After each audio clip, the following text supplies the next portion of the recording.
This U-turn is all about one thing. They were not going to get it through the House of Commons. I didn't meet a Tory MP or a Tory supporter yesterday who thought it was a good idea. In fact, they thought it was a terrible idea, badly handled, badly executed.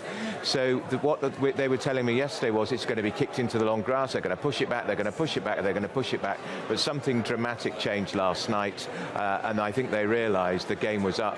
And you have to decide, will she get credit, the Prime Minister, for having the courage to U-turn if the policy's wrong, or will people think this is a government that hasn't got a clue what it's doing? It's a disaster, isn't it, politically? 10 days this policy is old, 10 days old, and it's been ditched. And the Chancellor looks humiliated. The Prime Minister, I saw her at an event last night at 11:15. She didn't mention the top rate of tax, and if anybody tried to get too closer to ask about it, like me, pushed away. Can I just ask, sorry to steal another question with you there, but I just want to know what it is you think that, led to this U-turn, because there was so much pressure last week, arguably more pressure than there was overnight. Here we are today, other than perhaps the fact that the Chancellor has to face Conservative Party members and MPs at conference. But last week, with the pound crashing, you had the Bank of England intervention and all the furore surrounding that, interest rates, mortgage lenders stopping selling, that didn't lead to a U-turn. So why suddenly this morning?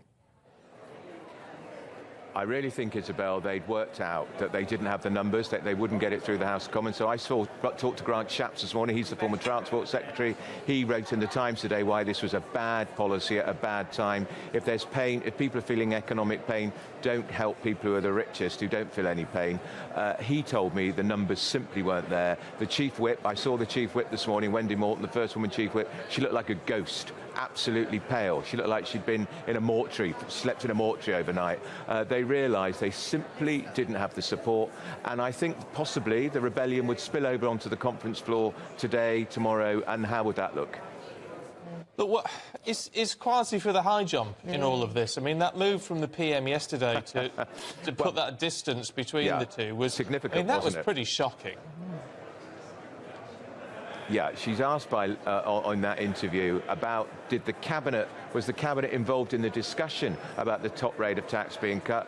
No, and then she said very pointedly it was the Chancellor's decision. So there she was, she threw him under a bus, and we also know that the Cabinet was not involved in the decision to scrap the cut in the 45p tax rate. So I bumped into a Cabinet Minister just after 7 o'clock this morning who said, I'm trying to find out if it's been scrapped. I said, I think I'm ahead of the game. It's going to be scrapped and he's going to announce it at 7:30.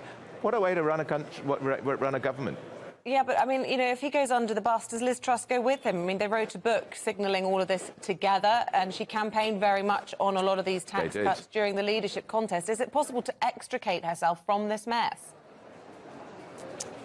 Yeah, look, if you remember, when the pound came tumbling out of the exchange rate mechanism back in 1992, that's when the Tories lost their reputation for economic competence. The Chancellor then was Norman Lamont. He was he was demoted and then fired a year later.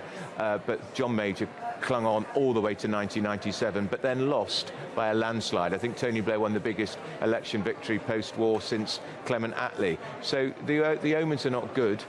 I think, though, politically, they had no choice, because this was a deeply unpopular policy. It completely distracted attention from the fact they're spending billions of pounds to make our energy bills much more palatable, much more manageable. They're still too high, but it's making it much more manageable. Nobody's talking about that at all. What they're talking about is the cut in the tax rate for the richest people in the land, which was cost £2 billion. I think the entire package that it was announced in that budget, £150 billion, which, I've lost my mic, which is a measure of why they were in such a mess over this. It's all people were talking about politically, and we saw that opinion poll, didn't we? 33 points. There was one in the Observer yesterday, 19 points. Effectively, the Tories are heading for a crushing defeat unless things change very quickly.